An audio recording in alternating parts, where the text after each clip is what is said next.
Hey, good evening, folks, and to the Lancaster community and to all the school staff and parents we have here tonight. I want to introduce, my name is John Armstrong. I'm Director of Special Education for Lancaster Schools. And again, I want to thank everybody for coming, whether you're here in person or hopefully tuned in online, because we're broadcasting this live to encourage, participation, especially from parents. So I want to introduce our speaker, really our educator tonight, Christy Moscato. Christy works for Person-Centered Services, and she is the Community Relations Manager. I'm not sure how familiar you are with Person-Centered Services, but really they're an agency that was formed some years ago. From how long was it? 2018, and it was an attempt, I believe, the way I understand it, to kind of consolidate services and have one agency to work through, to help parents and students, young adults, access services, especially through the Office of Persons with Developmental Disabilities, OPWDD. So this is the first training tonight. It's an introduction to OPWDD services.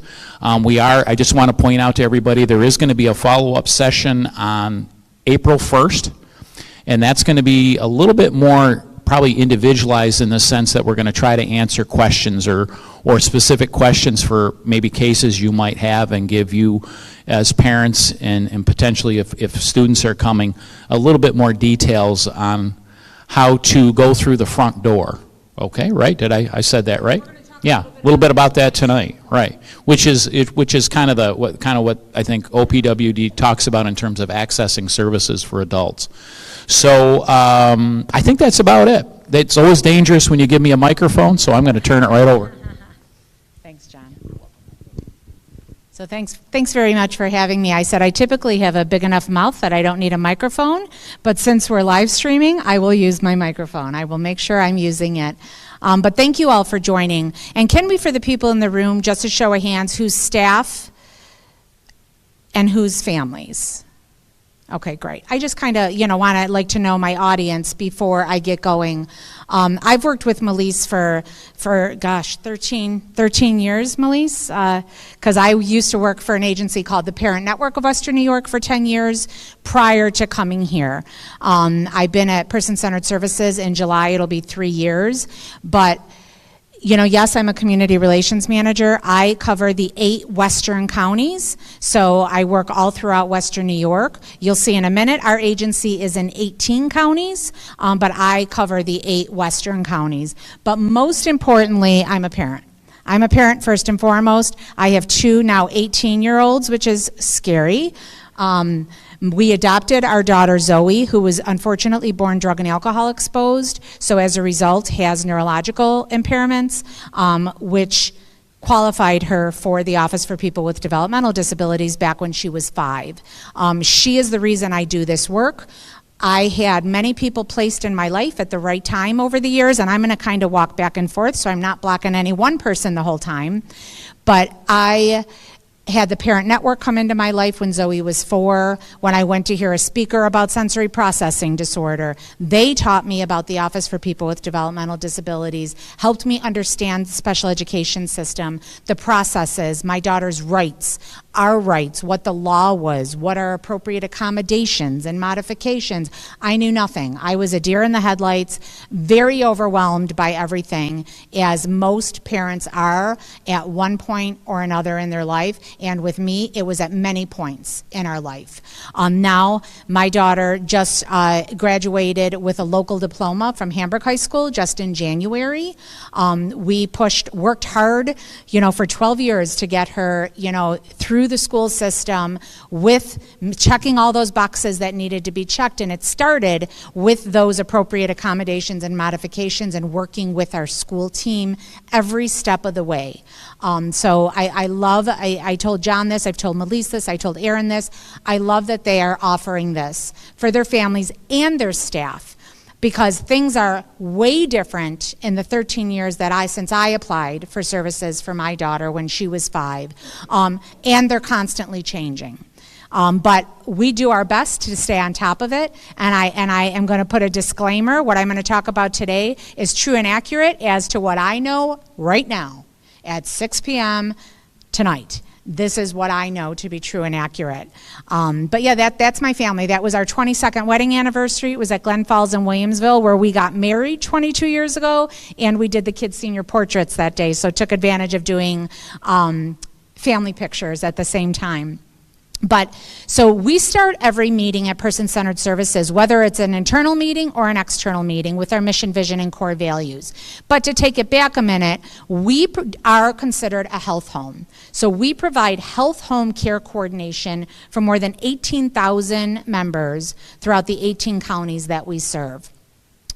We are in Western New York, the Finger Lakes region, and the Southern Tier.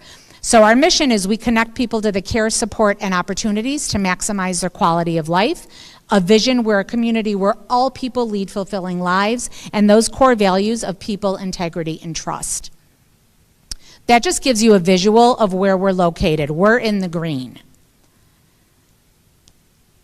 So now I know John said a bit ago, we were talking about how long we've been around. Some of you who've been around a long time may remember MSCs, or Medicaid Service Coordinators. That was prior to 2018. So you used to work at Catalation, which is now Beyond Learning Center. A lot of mergings have happened over the years. And what OPWDD's reasoning behind doing that was they were fearful. So my old MSC, or Medicaid Service Coordinator, came from Community Services. Their fear was that I was only learning about programs and supports that Community Services offered. That was not the case, but that was the fear. That may have been the case for some families. They wanted to make sure as a parent that I had choice. So they decided to go to CCOs, or care coordination organizations. There's 7 in New York State. Every region has 2 options. So in our region, there's us, and there's an agency called Prime Care Coordination. But I can say that in Western New York, over 80% of the people who receive OPWDD eligibility are with Person-Centered Services. So, why choose us? We have an amazing team of member relations team that work with our members. So they work with my daughter. They would work with your child, or do work with your child if you have services, can work with you. They created an incredible care coordination introductory video and a handbook. Anybody who has a child or works with kids with special needs, we know there's a lot of information, right? There's a lot of paperwork. Everything is a paperwork process. It's like buying a house to do an intake packet to go through OPWDD, which we will review that paperwork, later on tonight.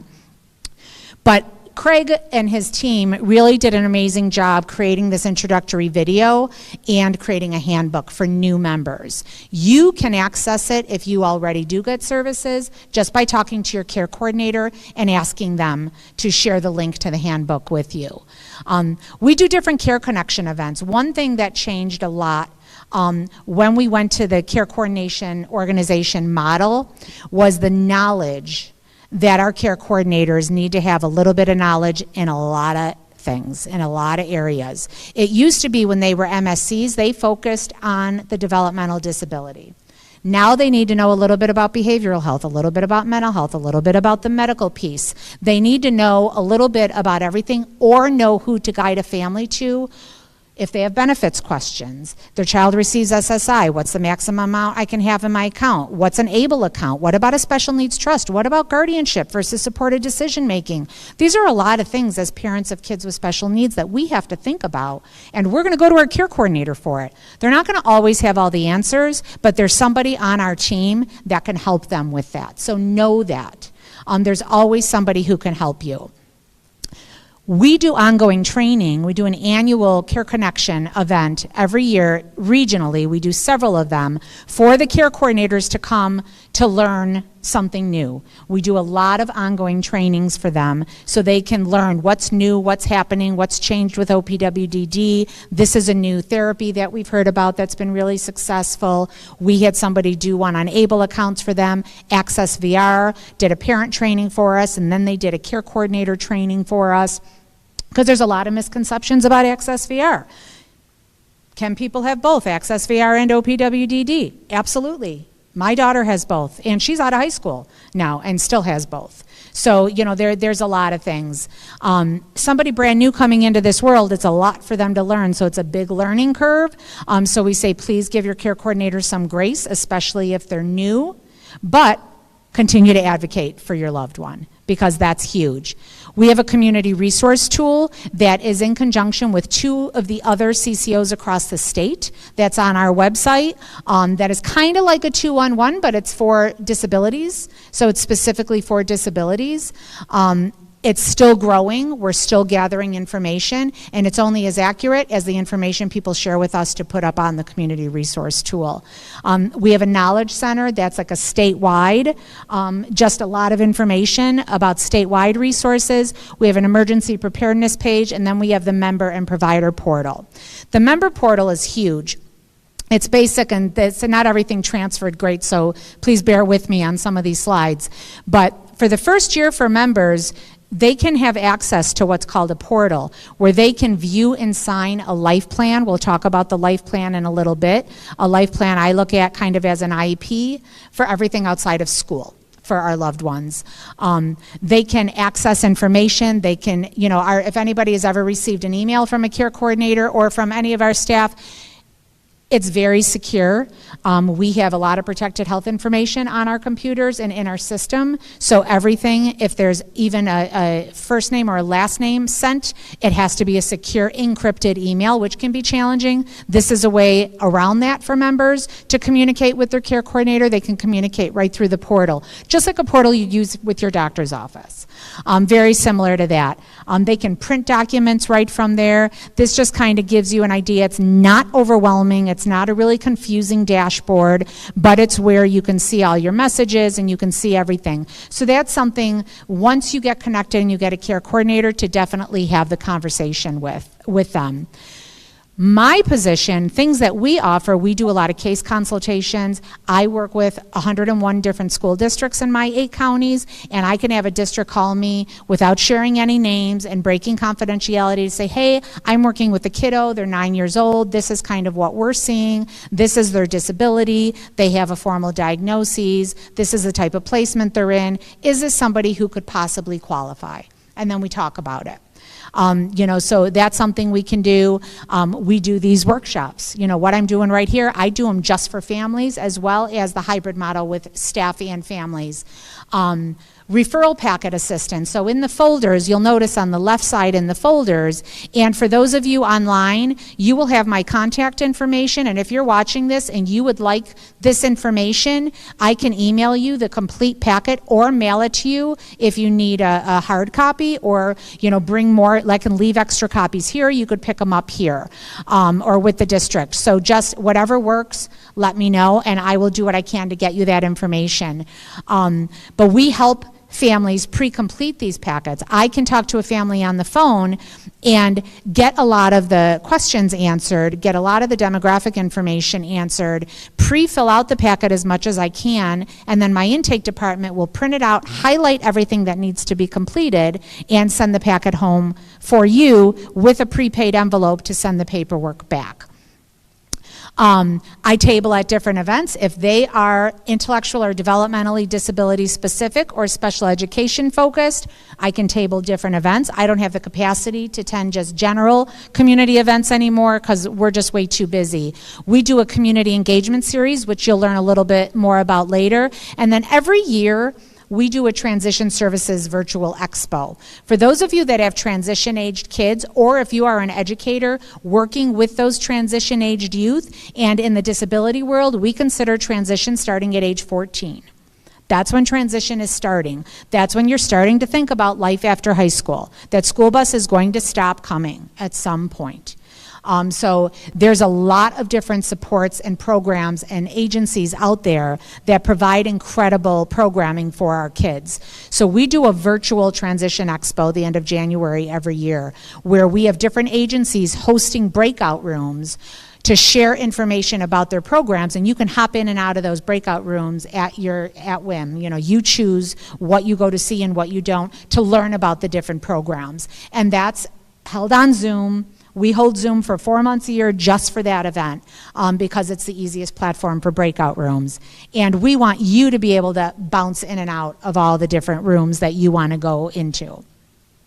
So now we're going to talk about care coordination. So I talked a little bit about the health home and how that's what we're considered now. It's not a physical place. I've had somebody say, well, where is this health home? It's not a physical place. A health home's primary responsibility is to link people to community and social supports and programs and resources that are available in their community. They're going to coordinate all the resources. That's what that care coordinator is going to do. Working with your family, working with your loved one, you are going to create this life plan where you're going to talk about goals. You're going to talk about the needs of the child or the adult and figure out what types of programs and supports are appropriate. And they're going to link you to those different programs and supports. They're going to work with your primary care and any behavioral health supports. They're going to work with the school team. They can work with everybody to make sure that you have everything that you need. And they're that partnership between the person, the family, the care coordinator. That's what this health home is.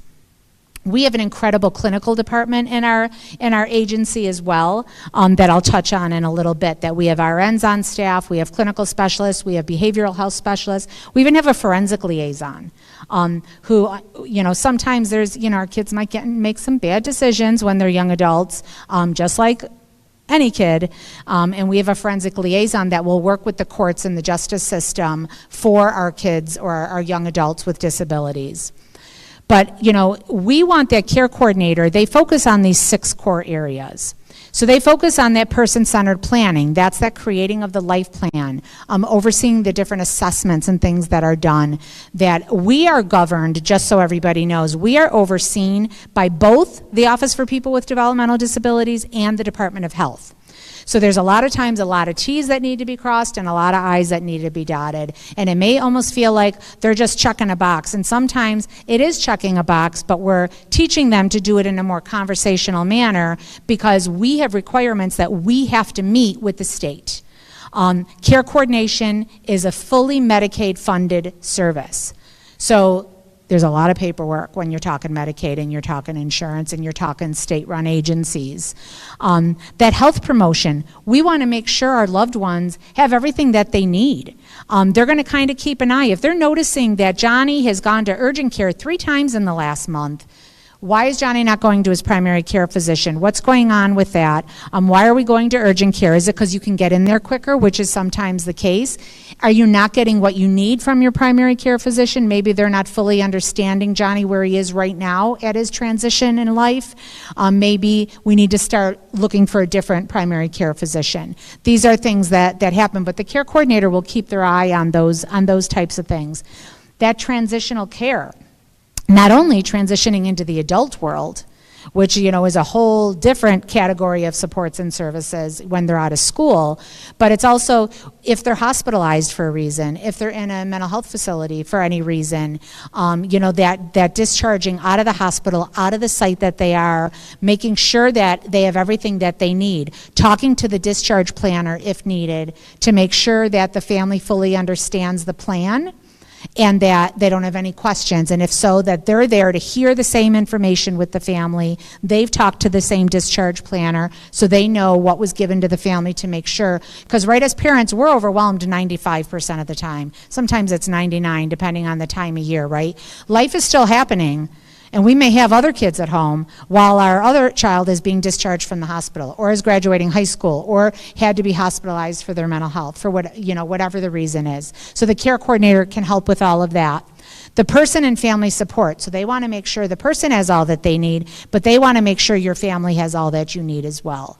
It's hard to make sure that a child or a loved one is getting to their programs or getting the services that they need if dad just lost his job and now they're worried about losing the house.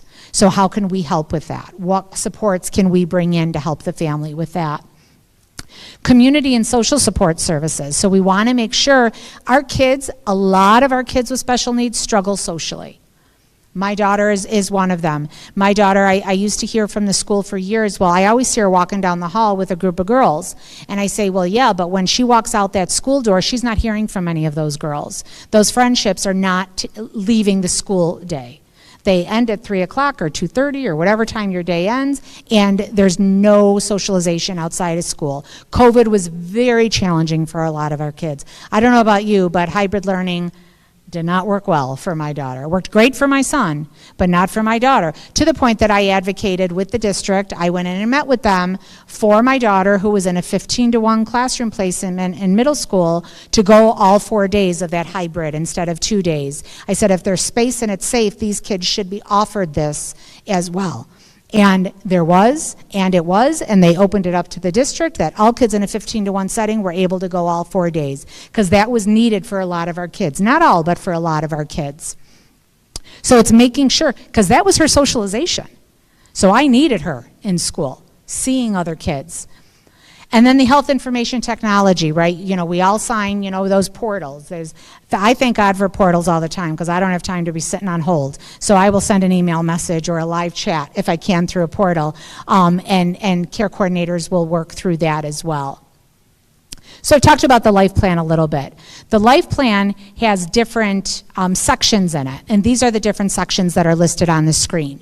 So there's that assessment narrative summary. So if you're familiar with an IEP, they call it a PLEP statement, which is the present levels of educational performance, and it kind of like gives a background, like my daughter's always starts, Zoe Moscato was adopted at 4 weeks of age, you know, and lives at home with her mother, father, and brother. You know, that's like the first sentence of it. It's the same in her life plan. It's identical in her life plan. So it's that narrative summary about who Zoe is. Then there's the outcomes and support strategies, so that goal section. We always have the goals, and very similar to an IEP, these goals should be attainable. Sometimes we need to break big goals down into micro goals, and I tell families that with an IEP as well. Sometimes you need a smaller goal because we want our kids to be able to attain these goals. But in a life plan, when they're transitioning to adult and they become an adult, it can be a little bit different. Like my daughter still has is working on life skills, skills for independence. That's not going to change for a while. She'll be working on those for the next 5 to 10 years. But she also has micro goals under that, is going to learn how to look up a recipe, you know, print that recipe, go grocery shopping for those groceries, pay for those groceries, come home, prepare the food, learn about food safety, learn about cleanup, learn about all that stuff. And she works on that with one of her staff members through community habilitation, through her self-directed plan, which we can talk about later. There's the IPOP, or the individual safeguards. It's the individual plan of protection. So that looks at when we're out in the community, what type of supervision does she need? If it's a place she's familiar, I can let her run down a different aisle when I'm in Wegmans or Target, her favorite stores, Target especially. I can let her, you know, run and go to the makeup section or go to the clothes section while I'm getting our prescriptions. But if we're in this building where she doesn't know where she is, she needs to be in my range of sight, or her staff's range of sight. Those are things that are all in there based on where she is. Her safeguards change a little bit. She can be home alone for a period of time. That's in there. You know, we even have a driving goal, because she has her driver's license, but she doesn't drive in bad weather or in the dark or on the thruway. Those are her choices to not do that, which I am not mad at, because I hate that my son does all those things. You know, I'm not mad at that. But these are things that we constantly, I'm like, hey, do you want to hop on the 219 and go south? Because there's not a lot of traffic going that way, and we'll do that. She'll be like, nope, I'm good, because she is petrified of merging, and it's not safe, you know, when you're that afraid of it. But that's all in there. Then there's a section, which is where all your OPWDD services go, is the HCBS, which stands for Home and Community-Based Services Waiver. This is, and the Medicaid state plan authorized services. So this is where all your OPWDD services and supports are going to go. Then there's the all supports and services that include funded and natural and community resource supports. We'll talk about those in a minute, but this is where all the providers are listed. This is where Lancaster schools would be listed, the primary care doctor. If there's a neurologist, the dentist, behavioral support, all those people are going to be listed there. Now, just like, excuse me for walking in front, now just like with an IEP, a life plan is a living, breathing legal document and can absolutely change when the needs of the child or the person change. So my daughter struggles with some mental health stuff as well. She has some mental health diagnoses, and we were in a pretty bad place about a year ago with her depression. So I contacted the care coordinator. I said her needs have definitely increased. This is what's going on. So her life plan was updated, which means they did an updated assessment of her to see kind of where she falls in their tiers, where they assign care coordinators based on tiers, which is based on the level of need of the member. So that can change. Typically, a life plan is reviewed twice a year, every 6 months. It is an in-person meeting. They need eyes on the person that they're serving, eyes on that member. So, if my daughter's working, gets scheduled to work, we have to reschedule that sometimes because they need to meet with her, especially now that she's 18 also. But even when she was younger, they would need to see her. But if the needs change, that can be changed more often. Just like I remember having a family tell me once when I worked at Parent Network, well, I was outvoted by my CSE, so now I have to wait a year. And I was like, well, you can't be outvoted by your CSE, which is the Committee on Special Education, but the parent didn't know that they could question and didn't fully understand and were, I think afraid to ask. They had that doe in the headlights and there was nobody there who recognized that. So that's why we say always have someone with you who's your note taker. Write your questions down ahead of time. Print off an IEP off the internet. We give them tips and tools so that they're prepared because as parents, we're always emotional at these meetings. At least I know I was, especially when my daughter was younger. I was in tears a lot when she was little because, those are the times where you're stripping away all the supports and we're really talking about her challenges and her needs versus building her up, which we're doing 99% of the time. But when you're in these meetings, these are the times you have to really blinders off and let's really talk about the needs. Because if we aren't honest with ourselves, we can't be honest with our kids about what their needs are and what their disability is and understanding their disability so they can advocate for themselves. So we work with school a lot and care coordinators work with schools a lot. I wish they would work with them more. I am really, myself and the other community relations manager are really trying to get it to be a standard operating procedure that at the beginning of the school year they send an introductory letter to the school. This is the list of students that I'm working with. How helpful would that be, teachers, right? I haven't gotten the stamp of approval yet. I've been working on it almost 3 years, but I have not given up because I think it would be so helpful. They can attend the CSE meetings, the special education meetings.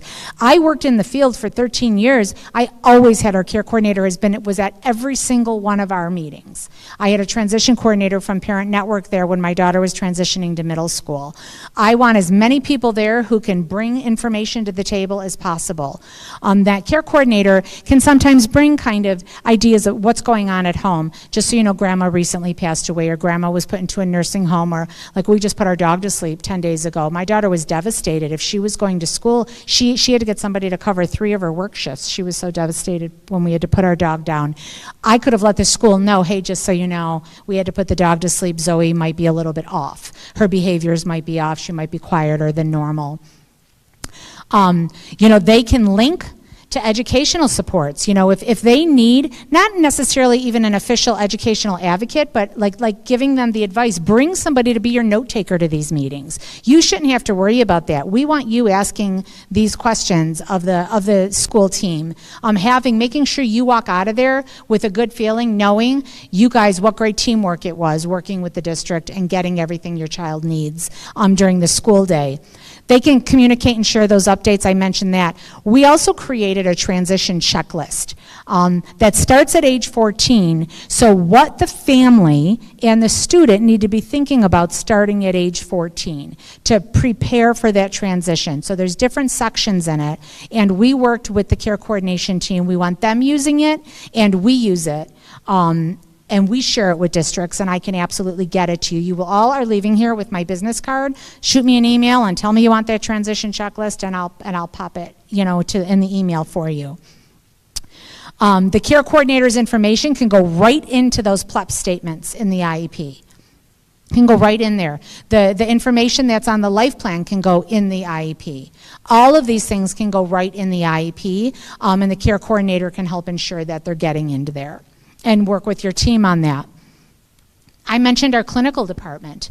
I I tell you what, our clinical department, you know, yes, I have a child who's a member, you know, and my daughter has had to sign a consent that they can talk to me, and we were struggling with her mental health and struggling getting her in with an adult psychiatrist once she turned 18. I am like, you know, we need something else. Her doctor won't prescribe her, you know, a mood stabilizer. I think we need something. She goes, or I said, she needs more, and I didn't know it was a mood stabilizer. I didn't know, you know, what that, I didn't know about that. And she said, why don't you call your her primary and see if they'll prescribe a low-dose mood stabilizer till you can get her in with a psychiatrist. I'm like, oh my God, thank you, that's great advice. They were able to do that, and it was a game changer for her. You know, we now have finally found her a doctor, but we know that sometimes easier said than done. And my daughter has to feel comfortable with her, who she's going to talk to.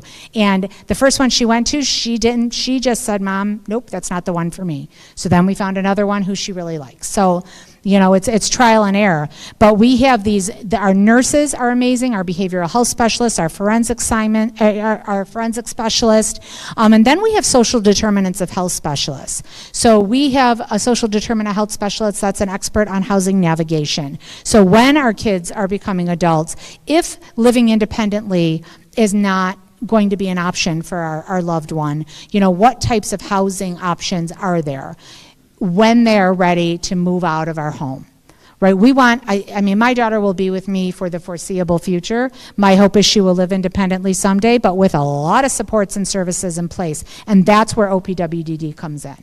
That's really where they come in. And I tell my husband, as much as we want to, we're not going to get out of this life alive. So there has to be a plan in place for supports for her. You know, and that's just reality, right? And I don't want my son to have to be the one, you know, that has to worry about all this. I want it all in place. Our social determinants of health specialists, we have one who's a benefits expert. Like, so those Social Security questions, because those are a lot of questions. The ABLE accounts, the special needs trust, there's all these different things that I knew nothing about until somebody told me about them. I'm still not an expert. We had ABLE on last year, New York ABLE, and I want them to come again. It was really well attended, and I learned something. I've listened to them speak twice, and I learned something new both times. Because there's a lot of great resources in New York State. We are really, really, really lucky in this state. Yes, there's wait lists, and COVID didn't help any of those. They're getting a little bit better, but they're still not where we need them to be. So who could be eligible for care coordination? So the diagnoses that are listed up there are what OPWDD states are qualifying diagnoses. So an intellectual disability, that is somebody with a full-scale IQ of 70 or below. That is an intellectual disability. Cerebral palsy, epilepsy, seizure disorders, familial dysautonomia, autism spectrum disorder, and Prader-Willi syndrome. Those are the qualifying diagnoses that OPWDD says. Then they have the neurological impairment, which all of those that are listed there, the Tourette's and the TBI and spina bifida, those are on there, but there is, last I heard, over 3,000 neurological impairments that could qualify somebody. So my daughter's official diagnosis is microcephaly. She fell under the neurological impairment category. That being said, and I say could be, because not everybody with one of these diagnoses is going to qualify. And we're going to talk about that on the next slide.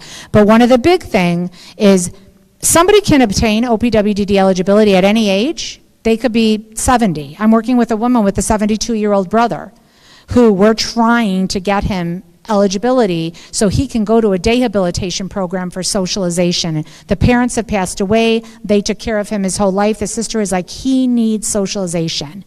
So OPWDD is really trying to work with us because they need the proof that the disability occurred prior to age 22. So that's the big thing. I'm working with somebody with a 30-year-old. He has cerebral palsy, high-functioning autism. He's legally blind. He still is not connected to OPWDD, but there's documentation of all of that stuff happening and occurring prior to age 22. So that's the big thing. Like with the 72-year-old man, she's like, maybe if he goes for an MRI, it's going to show lesions on his brain that will prove that he has had this disability his whole life. The sister had some school records from Kenmore schools from, 60 years ago. She has some of those that they found in the house. He was born traumatically, so it was from birth, but there's no hospital records aren't around anymore for him. So we're working on it. Maybe the MRI will show something, and I hope so, because we'd love to see him get these supports. So that's for permanent eligibility, but I threw the slide in here for some of the educators. So there's something called provisional eligibility, and this is for kids age 7 and under. Just like if you remember, parents, if your kids aren't babies anymore, you remember early intervention, and then CPSE, the Committee on Preschool Special Education, then there's the school age, the CSE. The bar is a little bit lower for earlier intervention, right? They want to throw all those services at our kids, hoping that maybe they won't need CPSE or CSE. Similar with provisional eligibility, the bar is a little bit lower. Kids do not need to have a diagnosis at this age when they're little. They need to have a moderate delay or 25% in 2 of those 5 functional areas that are listed up there, or a severe delay, which is 33% in one of those areas, or a 12-month delay in any of those 1 areas. But they also need to show that they have a need for supports on an adaptive behavior rating scale, so an ABAS or a Vineland for you teachers and educators. And parents, you, I'm sure, have filled at least one of these out. It's like 100+ questions, and your answers are sometimes, always, never, or always. I think the ABAS, the answers are a little bit different, like often, usually, or something like that. And what they're looking at is, what does the child do completely alone? So when we're filling out an adaptive test, and that's why I say not everybody with autism is just the one I'm thinking of right now, is going to qualify, because they're going to look at how does this diagnosis or this disability or this delay affect the person's ability to be independent, to learn independent living skills, to learn social skills, to learn academically. How do the two relate to each other? So I always tell parents, and I've told educators too, and we were talking about this a little bit earlier, that if a child is in school and a teacher's filling it out, strip away the IEP or the 504 plan and all those accommodations and modifications. How would this child do? As a parent, thinking of them on their worst day, if they were left home alone, what will they do independently? It's not what they can do, what they sometimes might do. My daughter will sometimes brush her teeth, but it'd probably be once a month if I wasn't hounding her. She doesn't like the sensory feel of it. It's a big struggle in our household. She'll do it, but she needs about 10 reminders to do it. Right? Like medication taking, getting up in the morning, taking care of animals, showering, doing chores, making bed, washing our clothes, whatever that daily living skill is. We have to think about, what will they do if they are left to their own devices? You are not there to prompt them. You are not there to remind them. You are not there to create a picture board. My daughter does her own laundry. We still have, and we've had the washer a while, we have it laminated with step-by-step instructions how the button should be. Press this button 3 times if you're doing whites. This is what the button should look like, what the light should look like. We bought her pods because she was always overloading the laundry detergent or not putting any detergent in. So we bought her pods because, there were a lot of suds happening a lot of times. So she's the only one who uses the pods, but that takes away the measuring. But if I took all that away, she wouldn't be able to do her own laundry. So it's like thinking of things like that. I had a parent say to me once, well, my child ties their shoes. They can get their shoes on. They tie their shoes. And then when I looked down, they were Velcro shoes. So they're not tying our shoes. And we all know as parents, if we put a kid's shoes on, we're going to get out the door a lot faster than letting them learn to do it themselves. But it's, can they do it? Do you have the patience to sit there for 20 minutes? At some point you're going to, right? Because you want them to learn it, but they may not do it. They may put their shoes on the wrong feet every single time unless you tell them, oh, look at your feet. They're not independent in that skill if you're helping them with it. And a couple of reminders is helping them with it. So that's really big with the adaptive tests. The state OPWDD needs a lot of documentation. So you'll notice if you see in your folders there that referral packet, there's a lot of different consent forms. because my intake department will be tracking down all the documentation needed to submit to the state. So they're going to want all years available of the psychological, but they're definitely going to want one that's been completed within the last 12 months.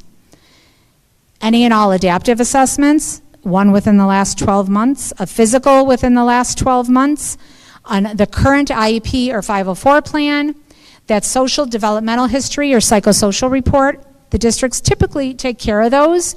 Social evaluation, sometimes districts do it. If not, our intake staff can do that with the family. If they're going for the provisional eligibility, they're going to want all those earlier intervention and therapy evaluations that there are. And then any medical documentation related to the diagnoses. Now, if a child is 5 and they're going for provisional and they have a diagnosis, absolutely we want to submit it right away. Because that's one less thing they're going to need after they turn 7 before their 8th birthday. Because I didn't mention with that provisional eligibility, what will happen is after the child turns 7, they're going to get a letter from OPWDD that's going to be like a checklist. I think they're still using the same checklist they used 13 years ago when I was doing it, and it's going to be marked what they need. So with us, they had our diagnosis, they just needed an updated physical, adaptive, and psychological. So they needed those 3 things. We submitted those. Then they were granted, my daughter was granted permanent eligibility, because at that point it's permanent eligibility. If a child comes to us and they're just about 7, chances are OPWDD is going to be going for permanent eligibility.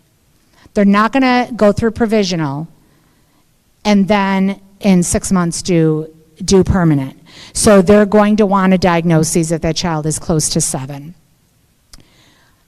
Like I said, our intake staff tracks down all of that for you, which would have been a godsend 13 years ago. We didn't have that. I didn't have somebody doing that. I gave up 3 times because it's overwhelming. But our staff does that for you. But I mentioned HCBS waiver before. So OPWDD has kind of added hoops and made them a little bit smaller for families. I think is a really nice way to put it. Getting services can be tricky for some families. So they want to make sure that there's a reasonable indication of need for what they call waiver services. So they say a school-age child typically receives their services through state ed, so through their IEP or their 504 plan, through their natural supports, which is their family, and their community supports, church supports, sometimes that's part of their community, family support services. What that is through the Office for People with Developmental Disabilities. There's an arm of, a branch of them that is called Family Support Services. I'm on the local council for our region for it. And that is a lot of different agencies have contracts with OPWDD to provide specific programs. They have specific number of people they need to serve each year. They have a specific number of units they have to meet. There's a specific dollar amount. But it's like a 14-page document of different agencies that provide different services and supports. As soon as somebody is granted OPWDD eligibility, even before having Medicaid in place or being enrolled in a health home care coordination organization, they can start accessing those family support services. If a family needs to apply for the parental deeming waiver, and this could open up a whole can of worms, and we're going to save those questions about the parental deeming waiver for next week, for April 1st. But what that is, what parental deeming means, is it waives the family's income and assets. And it's strictly the child's income and assets that they're looking at.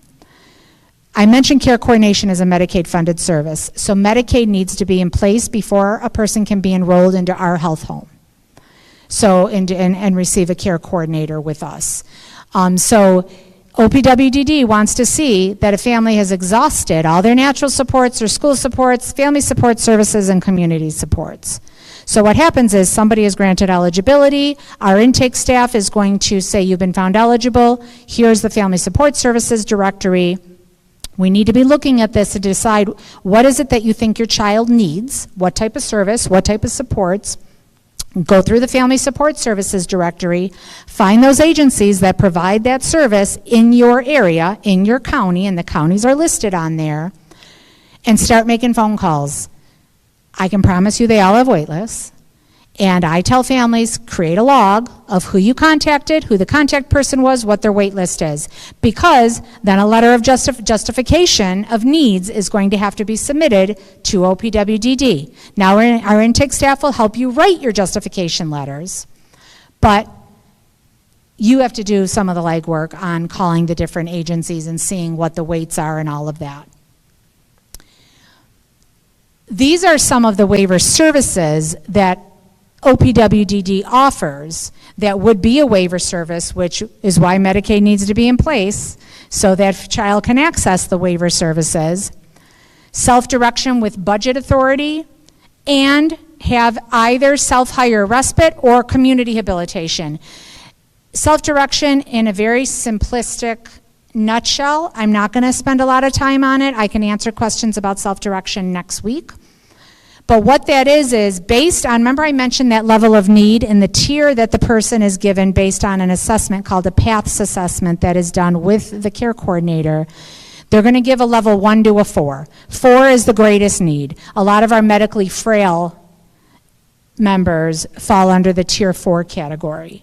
They have a lot of medical complications. They have a developmental disability. A lot of times they might have a mental health challenge.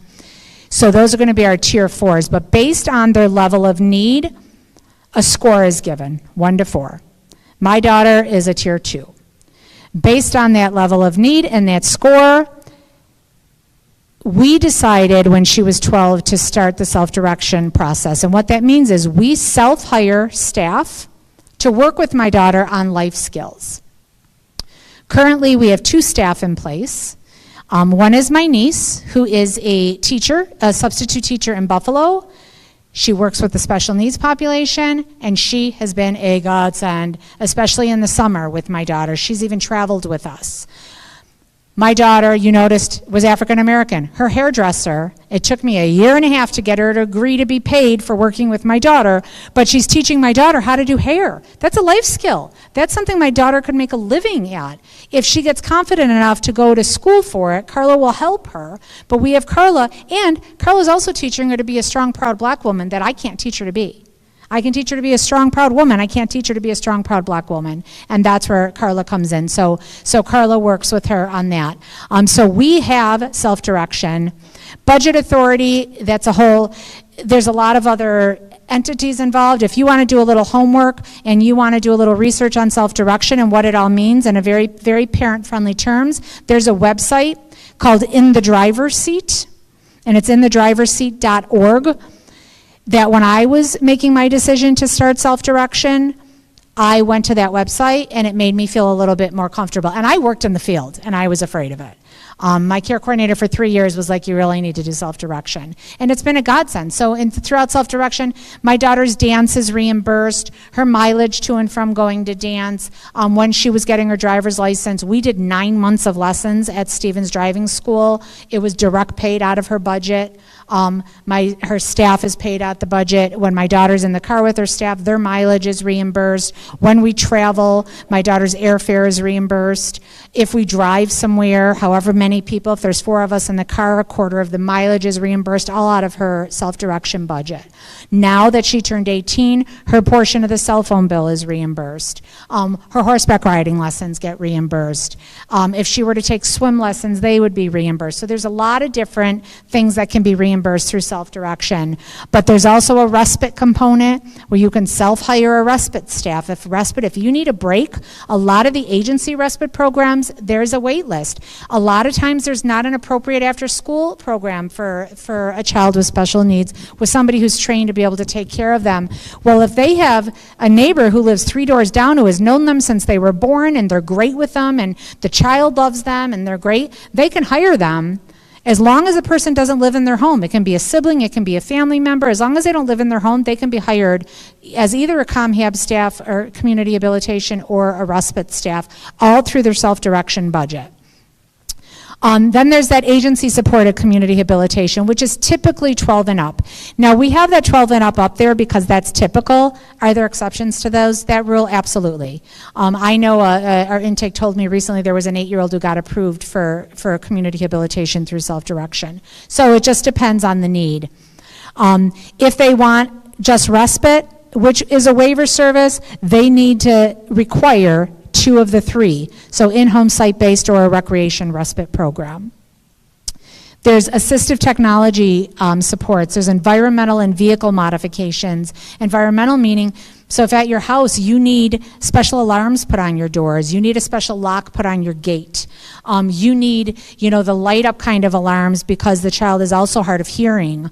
These are all things that OPWDD can work with you on to get. If your car needs to have a special hitch put on so you can have a trailer to tow the wheelchair, or you're an adult who receives services and you lost use of your right leg but you still want to drive, they want to put the hand controls on a van for you. Things like that can all be supported through OPWDD.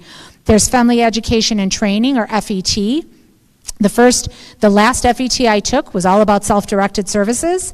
Before I decided to do it, I did a one-on-one with somebody from People Inc. to learn about it. And then there's a lot of different transition and adult services. So there's dayhabilitation, or DayHab they call it. You may have heard of Dayhab Without Walls. There's pathways to employment. There's pre-vocational services. There's residential services and supported employment. So like my daughter gets supported employment through Access VR right now, and we're right now working on job stabilization, and then we're going to work on job retention. And when we get to that point, we'll transition to OPWDD supported employment, where if she needs somebody to come into Tim Hortons and be a fly on the wall and pay attention to kind of what's going on there, because we all know there's no room behind the counter for an extra body at a Tim Hortons or a lot of our fast food places. But I had her Access VR person recently go kind of be a fly on the wall because there's one employee who's not that nice to my daughter and has said things to her like, your disability is really annoying. And my daughter didn't tell me about it till weeks later. And, Mama Bear wanted to come in, but I have to take a step back. She's 18 now. But I said, why don't we have Carrie go hang out on a day and listen? And unfortunately, the employee called in sick. So she's going to go back. But, they can do that. They helped her with her resume writing. They helped her with her interview skills. They helped her have the confidence to be able to explain her disability to the prospective employer. We had a bad situation where she didn't disclose her disability, and it didn't end well. Now I wanted her to be fully upfront, and she just said, I take a little extra time to learn and I need a checklist, but I'll learn. And my daughter's an amazing employee. She shows up. She doesn't call in sick all the time. She takes people's shifts for them all the time. So it benefits them to support her. OPWDD also has several different behavioral and mental health services and clinics. So a lot of you may have heard of New York START, or CSIDD. That's for ages 6 and up.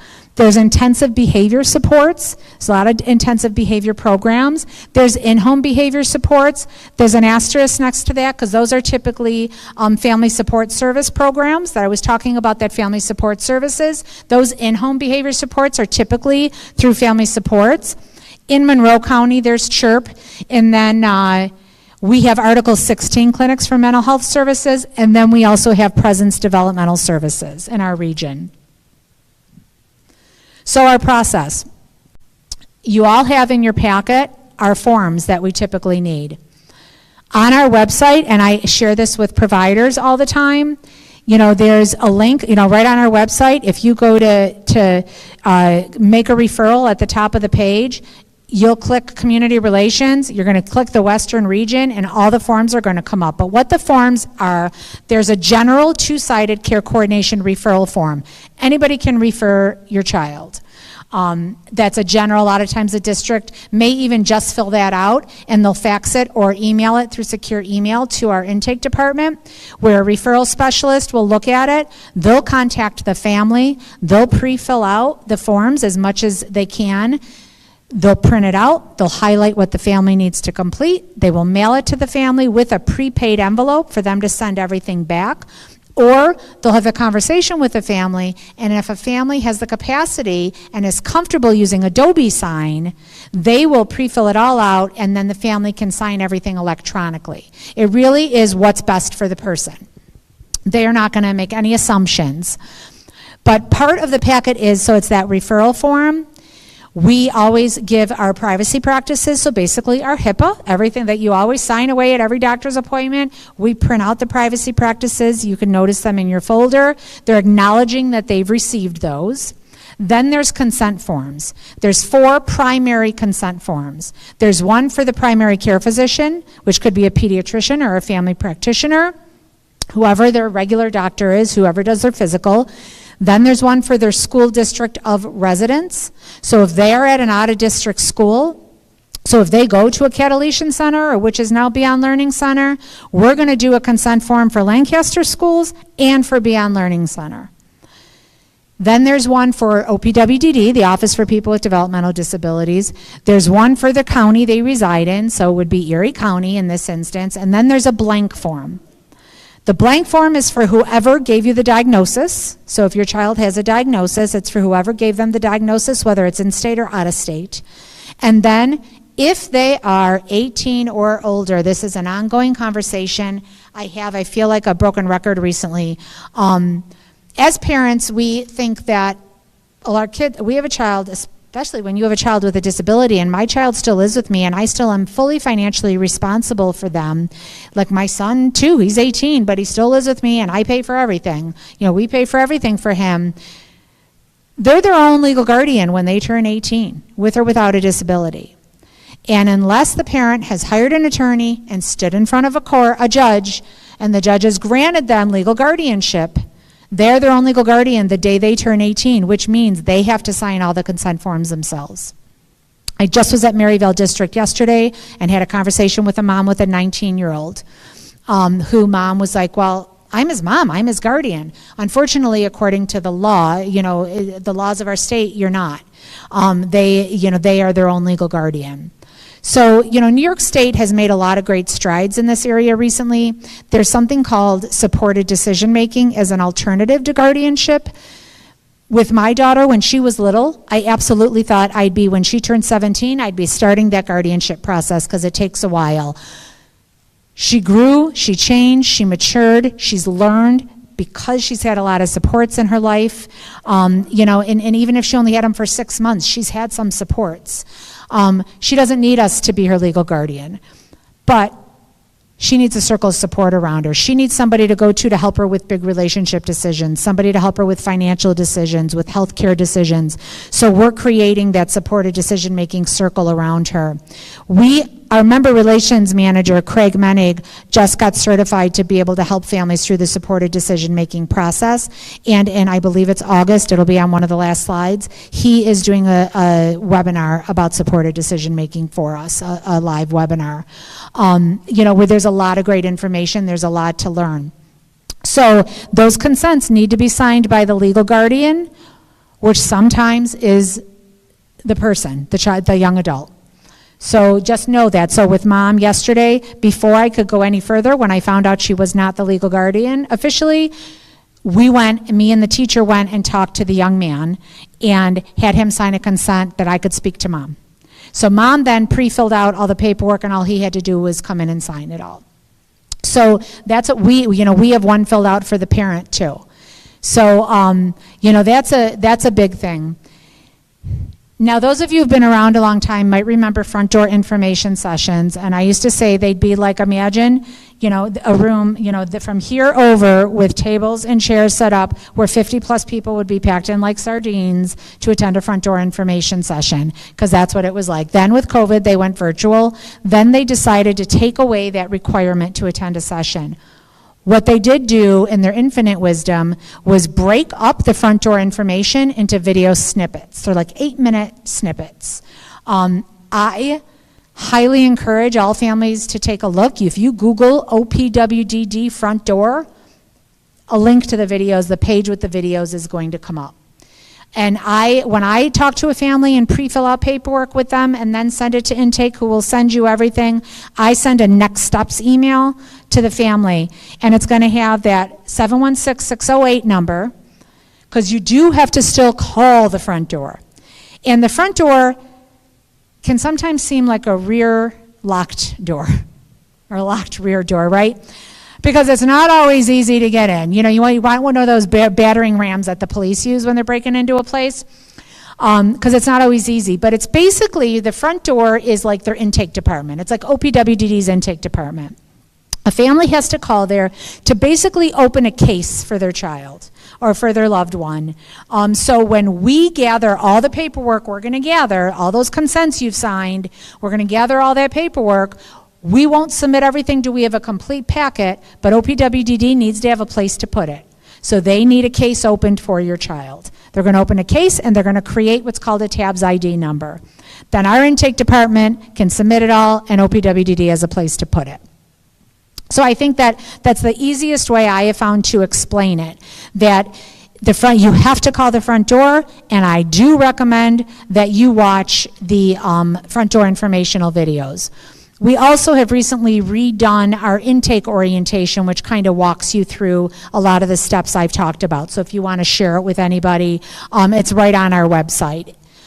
But I like this timeline because it really kind of gives a good visual of the process. So it all starts with that referral packet. So the left side of your folders, it all starts with that. An intake specialist gets assigned. Intake has started assigning cases on Tuesdays and Thursdays.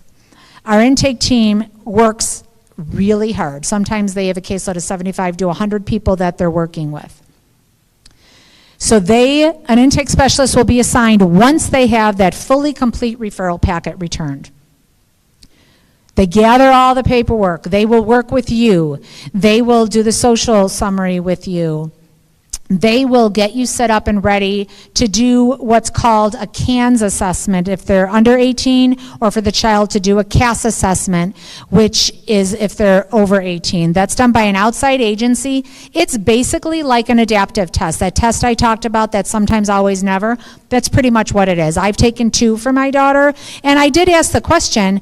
I said, we just did one when she was, I think, 3 months before she turned 18. I go, why are we doing another one now? She's going to be 18 in 3 months.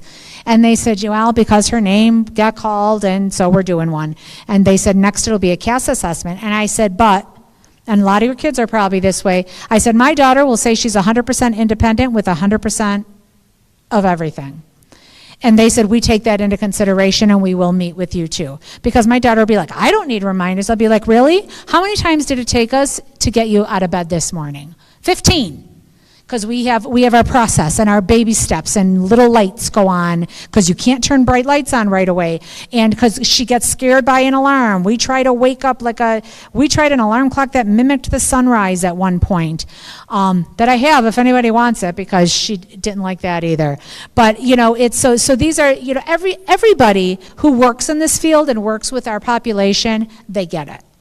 The Maximus people get it. This girl was like, oh no, we know. We deal with that a lot. So they know. She's going to say she needs no support.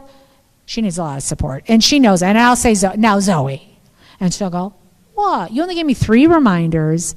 Okay, well, 3 reminders, you're not independent doing it because it wouldn't have happened.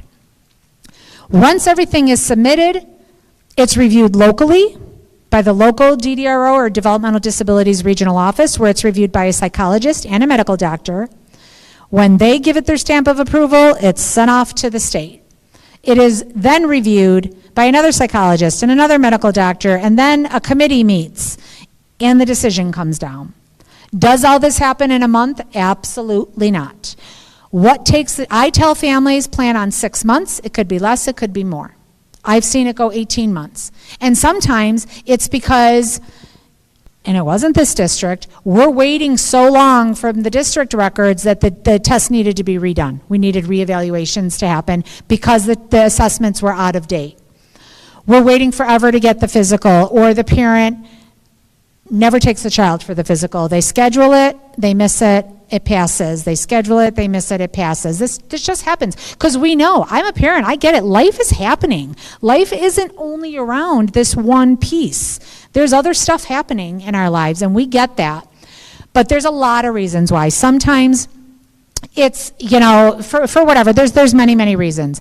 So that eligibility determination is going to come down. There's going to be 3 responses pretty much. There's going to be 1, yep, they're eligible, Medicaid is in place, because they already had Medicaid, you can enroll them into care coordination the first of the next month, because that's typically when we enroll, is day 1 of the next month. It's going to be 2, they might be eligible, but we need a little bit more information. The physical is 13 months instead of 12 months. Or the child has turned 18 now since we started this process, so now we need consents completed by the child, whatever the case may be. Or it's going to be no, they're not eligible. If that's the case, intake will give you the information needed to appeal.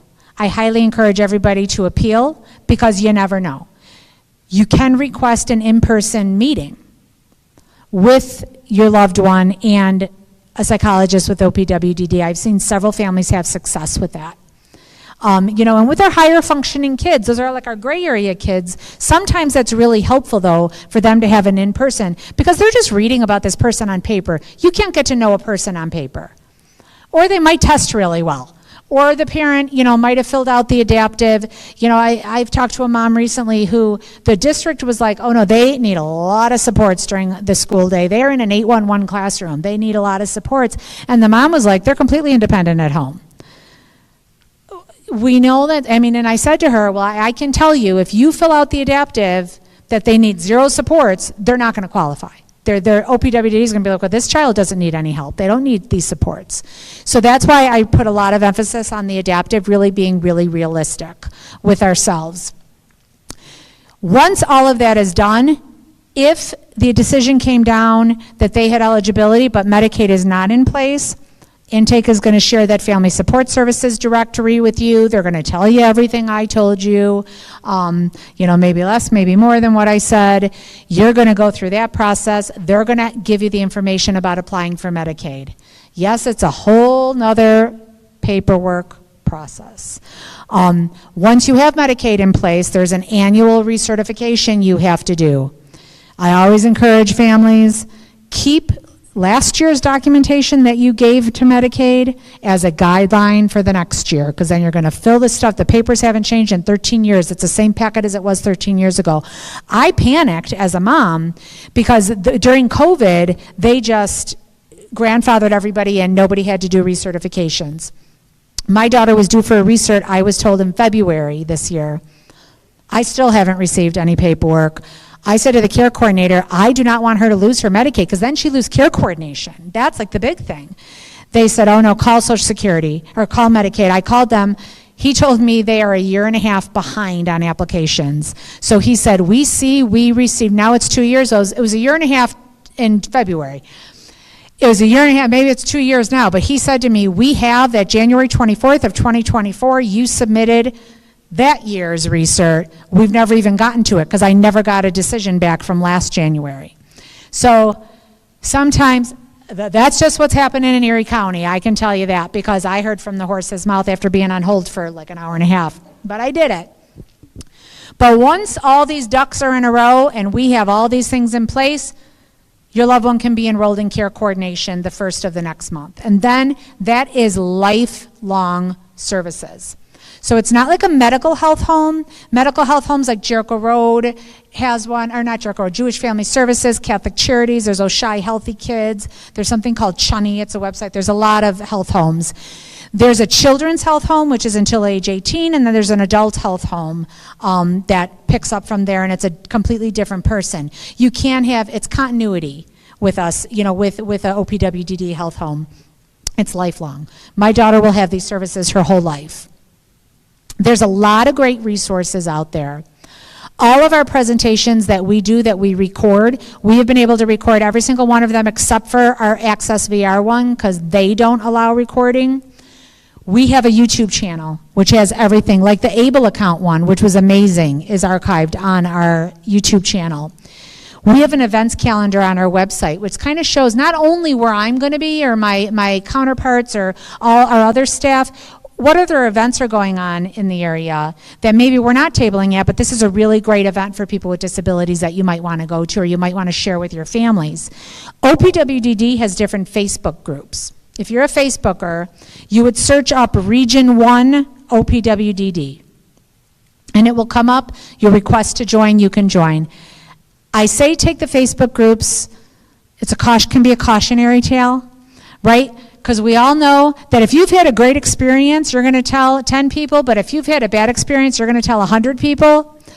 If something went wrong, I've seen a lot of misinformation shared on the Facebook groups. I used to do a lot of monitoring of it when I was at Parent Network. I was on it as a parent, and I would see something and I would be like, well, that's not true. I know that's not true. I have like a field memo from state ed. I know it's not true. I would private message the parent and be like, hey, just so you know, I work for this agency. I know it's not true. You know, that's not true. Because that parent had a bad experience, maybe this is what they heard. But so I always say, take that, you know, take the Facebook groups. You can get a lot of great information, but be cautious. It's a cautionary tale. There's also an OPWDD Region 1 self-direction page. I have known a couple of families who have found success with finding staff, because we run into a lot of families who don't have family members. They don't have anybody they can trust, or a neighbor, or a church friend, or I tell teachers' aides, it's a great job for teachers' aides, or people looking for summer work who are teachers. It's a great, great, great job. Because they've experienced working with our population, they may know your kids, and they may be looking for some extra money in the summer. So, but I have found people who have put on the self-direction page, I have lived in this area, this is the age of my child, these are the hours I'm looking for, private message me if you are available or you might know somebody. Because just because like my niece who works for us she's employed by Heritage Christian Services. They're our agency that does that.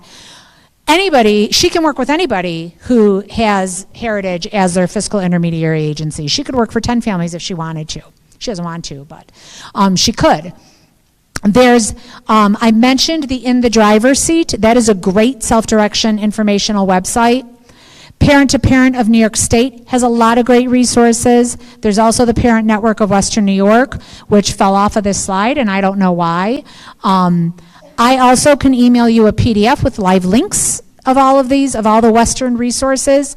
You know, so there's a lot of great resources out there. If you're not familiar with Parent Network, take a look at their website. They have a lot of archived webinars that are segmented, you know, that are like that, like 10-minute blips that you can go through in your own time.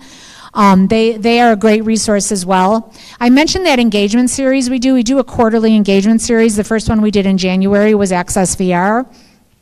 I'm doing one on how to be an effective advocate, April 29th, and I really stress, I come at it with my parent hat on, and it is how to be an effective advocate for your kids while working positively and collaboratively with your district or your medical providers or your behavioral health staff, whoever it is. Working positively and collaboratively, because the old saying, now I'm going to date myself here, you know, you do get more bees with honey. You really, really, really do. Versus, you know, I remember our principal at elementary calling me to say, I really need you to talk to this parent with me. She was like picketing, ready to picket in front of the school because of class sizes one year when we were going from 18 to 22 at our level. And, you know, she was like, I really need you to talk to this. I still talk, she left our district, but I still help her with her son to this day. He's 18 like my kids are, and I still help her to this day. So that's a great, they're 1 hour long, they're on Teams, they're virtual. We're doing that supported decision-making August 20th as an alternative to guardianship. And then I am doing a bullying and youth with special needs in November. I do a couple of them because I have experience with them. I've had a lot of experience in the bullying realm, unfortunately. A lot of experience with cyberbullying instances with my daughter. So I, again, come at that with my parent hat on and just talk about, you know, experience and give tips and tools. You know, tips that I think help anybody, whether their child is the target of a bully or their child is the bully, because we've seen that a lot over the years. You all who are here in person have my contact information. You all have my business card. I always say, best way to reach me in a hurry is shoot me a text. I'm in 8 counties. I'm a traveling roadshow. I have a brand new card that's 2 months old with 5,000 miles on it already. So, you know, I'm all over the place. Shoot me a text. We can set up a time to connect. Excuse me. Sometimes while I'm driving, it's a great time to talk. I talked to a parent for 50 minutes driving to Salamanca the other day, just about tips and things parent to parent. She knew me from way back when and just, had some questions about her child. And I was able to give her some advice and some helpful tips, I hope. Those of you online, this is all my contact information. Now I know on the flyer, they did have, this is so great that they're doing this two-parter. There is a way for you to submit any questions that you have, and Erin will get them to me. I am not the expert in everything, and I am not afraid to say, you know what, I don't have a great answer for that, but I will take your information and I'll get you the answers in case you ask me something and throw me for a loop, which has happened. Lord knows, because I don't know everything. I am not the expert. I say the most important letters after my name are MOM. I'm flying by the seat of my pants half the time, just like most of you are. I'm learning as I go. I am in this world because of my daughter. She chose my career. I did not. I brought my husband into the fold. He's our director of marketing for the last 2 years. Because I believe in these programs, I believe in these services so much because I see how much it's helped my child. So I want to help professionals, families, the young ones themselves. I want to help everybody in any way that I can. I would appreciate if you would scan the QR code, especially those of you in person, and just fill out a brief survey, because we are always about how we can improve. I like all feedback, positive, negative, and different. If I can change things. If you have any topics, you all have my contact information. We're always looking for new engagement series topics. We're thinking of 2026 right now. What can we bring to the table? We're thinking of doing CDPAP, in 2026. Looking at possibly bringing ABLA back, or having an attorney. Bruce Goldstein is somebody I worked with for years at Parent Network. He's an attorney who has done guardianship workshops for Parent Network. I would love to maybe have him in, because there's a lot, right? There's a lot to know. And as parents, we don't know what we don't know if we don't know about it. If you don't know it exists, how are you going to educate yourself about it? How are you going to prepare yourself and your loved one for this if you don't even know it exists out there? And that's really where I come from as a parent. We obviously are on all the social media, Like I still am struggling with calling it X. I still say Twitter, but my son says it's because I'm really old, so that's okay. I really appreciate all of you taking the time out of your day. Please pre-submit questions. Erin will get them to me. I will go through them. I will bring reinforcements if I need to. But I am happy to help you all, really seriously. If you have a question you want to talk offline, text me, email me, call me. Give me some grace. I'm going away for spring break, much needed vacation. But I have my counterpart will be handling any questions while I'm gone. She'll be helping me out. So I'm around. I've been through it a lot. I haven't done it all, but I've done a lot of it. Or I know somebody, or I know the person to connect you with. I do know a lot of people, having worked in this field for 13 years, and I just want to be whatever support that I can be. If you're not sure if your child would qualify and you have a couple more questions, just ask me. And worst case, we apply. And if they're not eligible, they're not eligible. At least you can say you tried. So thank you very much. I really, really, really appreciate you taking the time.